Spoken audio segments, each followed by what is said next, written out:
Hi everyone, so it's been a really long day. I've been watching Wimbledon since 11:30 till literally just this minute. So I've had 9 hours, not non-stop.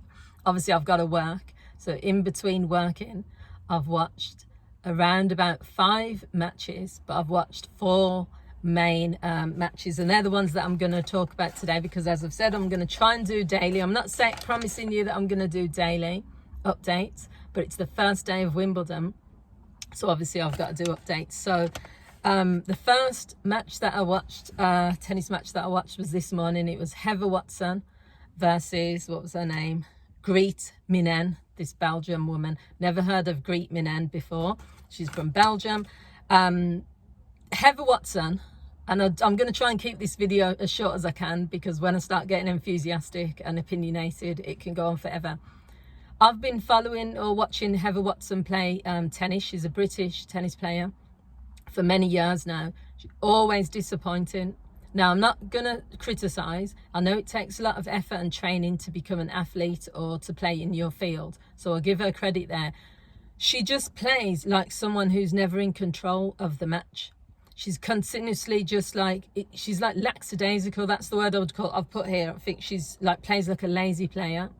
Now, I'm not saying she just never gets into the match. Every time I'm watching her, it feels like you're sitting on edge, waiting for her to mess up. She makes too many mistakes.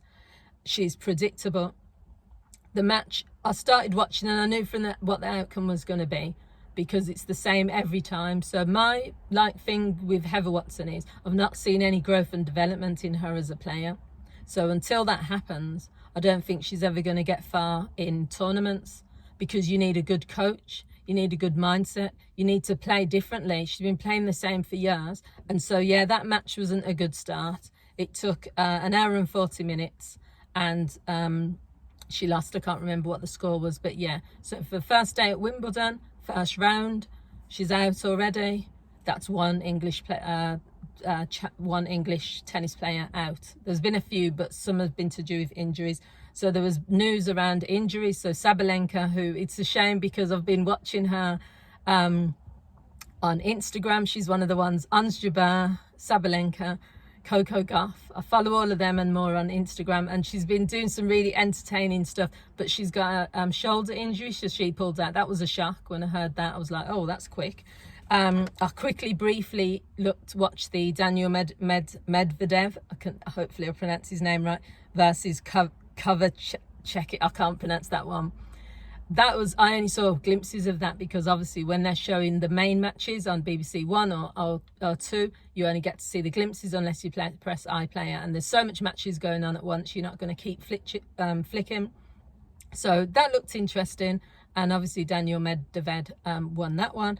Then there was the big match on centre court, Carlos Alcaraz. I know it's not Alcaraz because he's not Mexican, he's Spanish, but I cannot pronounce his surname properly, so I'm just going to say Alcaraz. People can correct me.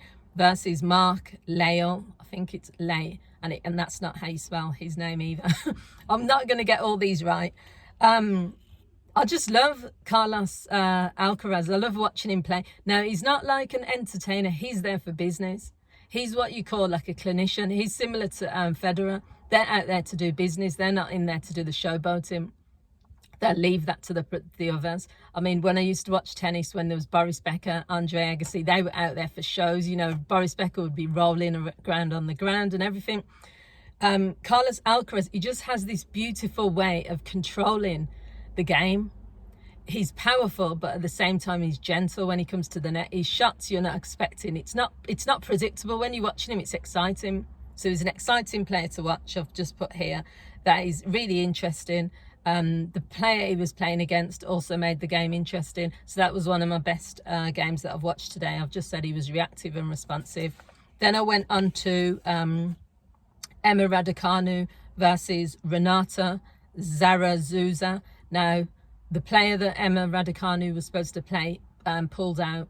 So then this other player jumped in. Now, respect to anyone that is like, just gets this call out of nowhere and you wasn't expecting to play on the day, and she played so well. So I have to give credit to Emma Raducanu because I know I've been giving her lots of stick. I keep saying she's hyped up and all of this. That's because, you know, she came in as a wild card. 2021 she won the US Open, but since then she's kind of on and off. Today she turned it on. And this is that's the key thing. You have to turn it on when it matters. And I think because David Beckham was watching in the audience, and so were lots of celebrities, and she was talking about the football, and she was excited, and you could see she literally went out there as it's like a completely different person. She's matured a lot. She smashed that game. I've said that really her opponent, it took a while to heat up, this game did. Her opponent came out there swinging. I mean, there were some great shots from, this Renato Souza. Even afterwards, she was getting signatures from the crowd. And that's unusual for someone who's like unheard of. But it was just because she played brilliantly. The game kept you on the edge of your seat. But Emma Raducanu, I like the fact that she's just confident. I love how she walks when she's about to smash the ball. I like how she is in control. She never loses it completely. She might get emotional, same as some of the big players like Venus and stuff get emotional, but she always holds it together. So that was a really interesting match. And then I saw that Naomi Osaka, which I didn't watch that match, but I know she's won, and I was just really proud because I remember when she pulled out of playing tennis for a while, playing Wimbledon. They said it's been 5 years since she's been at Wimbledon. She's just got a baby. A baby is going to turn 1 tomorrow. So to be at Wimbledon, but also to have a 1-year-old and to play as well as she did, and to also beat someone who is quite good, respect to her. I love Naomi Osaka, so hopefully she'll go far. And then the final match, I don't even need the notes for this one because I've only just watched it. I literally said, I'm not going to eat. I'm not going to do anything. I'm just going to watch Coco. Coco Gauff did not come to mess around. 1 hour and what? Was it 1 hour and... I think 1 hour. I haven't even got notes. 1 hour and 44 minutes. She did. The first set she won in, I think it was 6-1 or something. The second set, I think it was 6-3 or something. But the fact is, she took 1 hour and 4 minutes. She came out there. She was mature. She was Coco Gauff, to me, is one of the best players. Now, the stats, because I had to write some of them down, but I'll try and remember.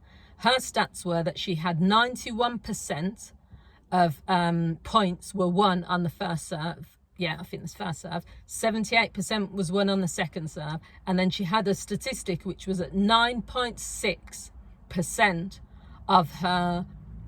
Can't remember what the stat was, but apparently it's the closest to 10. She's the best in that category out of all the players at Wimbledon this year.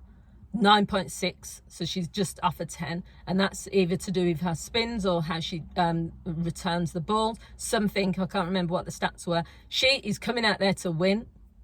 She's been on Instagram. I've been following Coco Gauff. I even just went on there just to say congratulations on winning her game. She's just a real role model. Do you know what it feels like? Because I've watched King Richard recently as well, where it was showing how Venus came on the scene and she was a role model for other young black girls, and just how she was so young and she was just killing it. Coco Gauff, when I first watched her when she was 15, and now it's it feels like she's my daughter. I know she's not, but that's how it feels. That's the passion I feel towards her. So when I saw her win today, I was really happy, because I thought I don't want her to be disappointed. She was knocked out last year in the first round. So the women's game, like they said, all the commentators, is more open. The men's game, I think, is a bit obvious. It's going to be out of 4 people. Sinner, if he doesn't, if his injury clears up, Djokovic, Carlos Alcaraz, and maybe 1 or 2 others thrown in. The women's game is open. They've said that 7 different women have won in the last... Did they say 7? Yes, 7 different women have won in the last 7 years. So that just proves how open it is. So I'll leave it there. I think I've done pretty well. I've kept this under 10 minutes. What do you guys think? The first day of Wimbledon. I'm hoping next year, this is what I was saying today, I'm hoping to go to Wimbledon. I've been saying that for about 10 years though, but this time I mean it.